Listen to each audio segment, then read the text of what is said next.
Върва си по главната на Пловдив, точно пред Бирхале Каменица и там, където е паметника на Милю днес, на Лудия Милю, голямата личност на Пловдив, си носа албума на Еростин Зезола.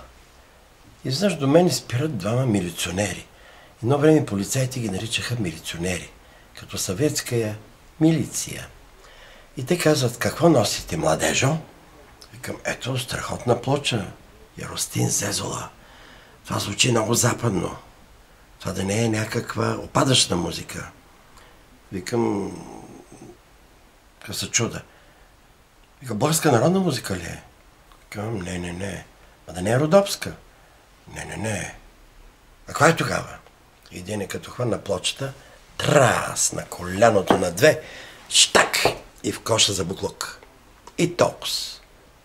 Еростин Зезола отиде в коша за буклук. Какво да правим? На Пловдивска почва така беше преди 40 години назад. Златни, хубави комунистически години. Но ние правихме много били. Танцувахме и рок-н-рол. И примятах дамите през рамо.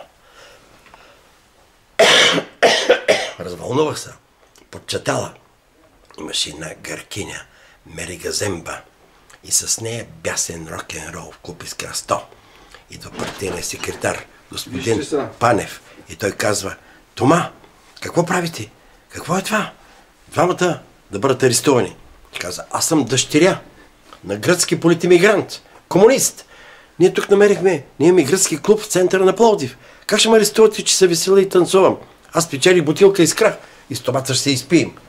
И той млъцна и замина. А сина му какво каза? Че Елвис Пресли гонял негрите по улиците и ги бил с палки. Че трябваше да доказвам сина на Иван Панев и той се слага, проверяващ. Намерих руско списание, съветска изписание, съветска музика и с тя с хорошая статия как Елвис Пресли, цар рок-н-рола, пел музика негритянская. Потому что это рок-н-рол, это музика, которая взаимствует из блуса. И така, накрая се оправихме с Елвис Пресли и вече можех да го пусна по радиото. А между другото, историята с Зезола е много подобна, защото, доколкото знам, в неговата музика също има доста сериозни африкански влияния от Южна Африка. Може би си чувал тези песни Зезолки, които съществува в народния фолклор на... мисля, че точно там долу, от Намибия надолу. Твоята история с Зезола кога е? От преди 68 или от след 68? Преди 68. След 68 нямаше да я щупат, ми щяха да ти приберат тебе, не само щяха да щупат. Щяха да приберат. Работата ще съм роден се пак отдавна, още 41-а. Та някак си ме съжалиха. Вече имах по-сериозен вид, може да се каже. Иначе африканската музика, любимото им парче е Уимауе.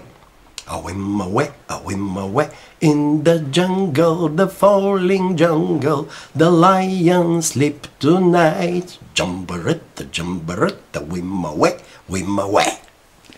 И нещо друго, като се връщаш към 41 година, айде малко след 41. Да. Понеже има теории, че Зезола е живял и в България, и то мисля, че даже в Пловдив. Ти разказваш за баща ти, който е бил зъботехник и още като малък си се научил да лъскаш коронки. Мощчета, бях куриер. И бил си куриер. Сина на зъботехника. Значи, чувал съм, че кучешките зъби на Еростин Зезола са били малко по-дългички. Случайно да е бил клиент на баща ти и той или не? Да. И трябваше да се правят едни специални. Едното беше мощче, знаеш, че мощчето се държи на другите два зъба и това трябваше много да стърчи, трудно го лъсках. Беше 2 пъти по-дълъг. Аз за първи път такова мощче лъскам през живота си. Малко страшничко, но още по-яко може да хапи. Хак.